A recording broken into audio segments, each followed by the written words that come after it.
Well, congratulations on the film. Thank you so much.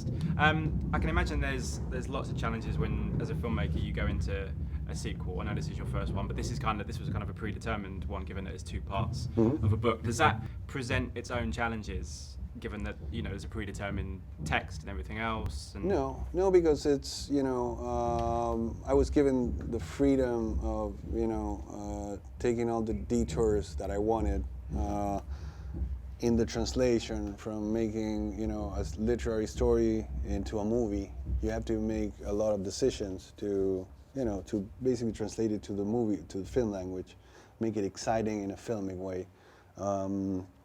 So from the moment I presented my vision to the studio, they were like very open and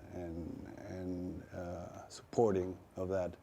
So it was never a challenge. It was more like a fun and exciting prospect of How did you take to the success of the first one? Because I can imagine you Badly. hoped it would be successful. Badly. I'm incredibly arrogant now. Yeah, and I don't call my friends anymore. Did you expect the level of the success, given that you went in? It's an R-rated film, and the general consensus is that they only go so far. But I mean, it went beyond everything else. Was it beyond your expectations? No, of course, yeah, beyond anyone's expectations. They were like the wildest, calculations were half of the profit that it made on the first week. So it was like nobody knew how big this was, and how the mouth to mouth would eventually work. People really loved this movie, and I can only be incredibly humbled and proud. And it makes me think of the movies that I used to love when I was growing up, and I would go to the movie to see it over and over and over. And that's the most gratifying part, when I hear like fans saying, "I saw this movie like 10 times." Well, there's this this fan that watched it 100 times. 100 times. Yeah, and that's like okay.